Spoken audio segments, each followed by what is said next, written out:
ഇതാണ് നമ്മൾ Excel file. അപ്പോൾ ആദ്യം തന്നെ ഇതിൽ സീരിയൽ നമ്പർ ഇല്ല, വളരെ സീരിയൽ നമ്പർ ഇൻസേർട്ട് കൊടുക്കുന്നുണ്ട്.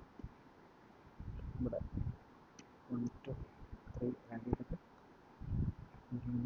ഈ ഷിഫ്റ്റ് സെലക്ട് ചെയ്തിട്ട് ഡ്രാഗ് ചെയ്തിട്ട് വരച്ചാൽ സീരിയൽ നമ്പർ ഇവിടെ സെറ്റായി. പിന്നെ കാണാനൊരു വൃത്തിക്ക് വേണ്ടിയിട്ട് ഇവിടെ ഹോമിൽ ചെന്ന് ഇവിടെ നമുക്ക് എന്ത് ചെയ്യാം, ബോർഡർ ഒന്ന് സെറ്റാക്കി കൊടുക്കാം. പിന്നെ ചെയ്യേണ്ടതെന്ന് വെച്ചാൽ ഇവിടെ ഡാറ്റയിൽ പോവുക, എന്നിട്ട് ഫിൽറ്റർ സെലക്ട് ചെയ്യുക. അപ്പോൾ എന്തായി, ഫിൽറ്ററായി. ഇവിടെ അപ്പോൾ എല്ലായിടത്തും ഇപ്പോൾ ഓരോ ഇങ്ങനെ ഒരു ഓപ്ഷൻ വന്ന് കിടക്കുന്നതാണ്.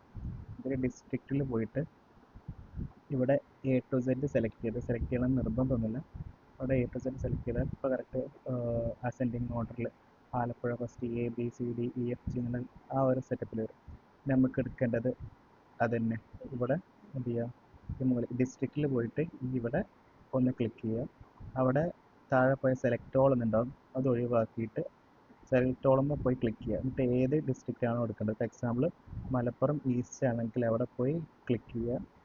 ഓക്കെ കൊടുത്താൽ ഇപ്പോൾ മലപ്പുറം ഈസ്റ്റിലുള്ള ലിസ്റ്റ് മാത്രമേ നമ്മളെ കയ്യിൽ ഉണ്ടാവുള്ളൂ, അത് മാത്രമേ ഇവിടെ ഷോ ചെയ്ത് വരുള്ളൂ. പിന്നെ എന്ത് ചെയ്യാമെന്ന് വെച്ചാൽ പേജ് ലേഔട്ടിൽ ഓറിയൻറ്റേഷൻ എപ്പോഴും ലാൻഡ്സ്കേപ്പ് ആണെന്ന് ചെക്ക് ചെയ്യുക. പിന്നെ പ്രിൻ്റ് ടൈറ്റിൽസ് ഉണ്ടാവും, അതിൽ പോയിട്ട് ഇവിടെ പ്രിൻ്റ് ടൈറ്റിൽസ് ക്ലിക്ക് ചെയ്തിട്ട് rows to be repeated at top എന്നുണ്ടാവും, അവിടെ ക്ലിക്ക് ചെയ്യുക. അവിടെ ക്ലിക്ക് ചെയ്തിട്ട് ഈ മൂലൊക്കെ ഉണ്ടല്ലോ ഇവിടെ 1 എന്ന് കാണുന്നത്, അതായത് എല്ലാ റോവും സെലക്ട് ആകുന്ന ഫസ്റ്റത്തെ റോ കംപ്ലീറ്റ് സെലക്ട് ആകുന്ന രീതിയിൽ ഇവിടെ വന്ന് ക്ലിക്ക് ചെയ്യുക. അപ്പോൾ ഇവിടെ $1 ഓട്ടോമാറ്റിക്കലായി സെറ്റ് ആയിട്ടുണ്ടാവും. അത് ജസ്റ്റ് ഒന്ന് ഓക്കെ കൊടുത്തു വിടാം. പിന്നെ വേണ്ട എന്താണെന്ന് വെച്ചാൽ പ്രിൻ്റ് ഏരിയ സൈസ് ഇതാണ്. പിന്നെ ഇവിടെ ഈ വിഡ്ത്ത് കണ്ടോ, വിഡ്ത്ത് ഇവിടെ വേറെ എന്തെങ്കിലും ചിലപ്പോൾ ഓട്ടോമാറ്റിക്കായി കിടക്കുന്നുണ്ടാവുക, അത് 1 പേജ് കൊടുക്കുക. ഹൈറ്റ് ഓട്ടോമാറ്റിക് തന്നെ ഇരുന്നോട്ടെ. അതെന്താണെന്ന് വെച്ചാൽ നമ്മൾ പ്രിൻ്റ് ചെയ്യുന്ന സമയത്ത് ഒരു പേജിൽ തന്നെ നമ്മളെ ഡാറ്റ കാര്യങ്ങളൊക്കെ വരാൻ വേണ്ടിയിട്ടാണ് ഈ 1 പേജ് കൊടുക്കുന്നത്. അല്ലെങ്കിൽ ഇപ്പോൾ ഈ ഇമെയിൽ ID വരെ ഒരു പേജിൽ, അവിടെ നിന്ന് അപ്പുറത്തെ ഡിസ്ട്രിക്റ്റ് വേറെ പേജിൽ, അങ്ങനെയൊക്കെ വരും. ഇതാകുമ്പോൾ കറക്റ്റ് ഡ്രോപ്പ് ഡൗൺ ചെയ്ത് നമുക്ക് നോക്കാൻ പറ്റുന്ന രീതിയിൽ തന്നെ എന്ത് ചെയ്യും, സാധനങ്ങൾ വരും. അപ്പോൾ എന്നിട്ട് എന്ത് ചെയ്യുക, ഫയലിൽ സേവാസ് ഉണ്ടാവും, സേവാസിൽ പോവുക. എന്നിട്ട് ഏതെങ്കിലും ഒരു സ്ഥലം ബ്രൗസ് ചെയ്യുക.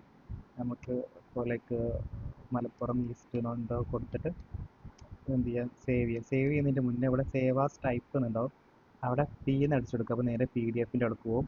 അത് ഞെക്കിയാൽ അതിന് എന്ത് ചെയ്യുക, നേരെ സേവ് കൊടുക്കുക. അപ്പോൾ ആ സാധനം സേവ് ആയിട്ടുണ്ടാവും. അത് നമുക്ക് എന്ത് ചെയ്യാം, ഇവിടെ ഡൗൺലോഡ്സിൽ പോയാൽ ഇവിടെ മലപ്പുറം ഈസ്റ്റ് എന്നിട്ട് PDF വന്നിട്ടുണ്ടാവും. അതെടുത്ത് നോക്കിയാൽ നമുക്ക് എന്ത് ചെയ്യാം, കറക്റ്റ് ഒന്ന് വെരിഫൈ ചെയ്യാം. അപ്പോൾ കണ്ട എല്ലാതും ഒരു പേജിൽ തന്നെ കാര്യങ്ങളൊക്കെ വന്നിട്ടുണ്ട്. അപ്പോൾ ഇതിപ്പോൾ മലപ്പുറം ഈസ്റ്റിൻ്റെതാണ്. ഇപ്പോൾ അടുത്തത് ചെയ്യണമെന്നുണ്ടെങ്കിൽ പ്രത്യേകിച്ച് റിസ്ക്കും കാര്യങ്ങളൊന്നുമില്ല. നേരത്തെ പോലെ ഇവിടെ പോവുക.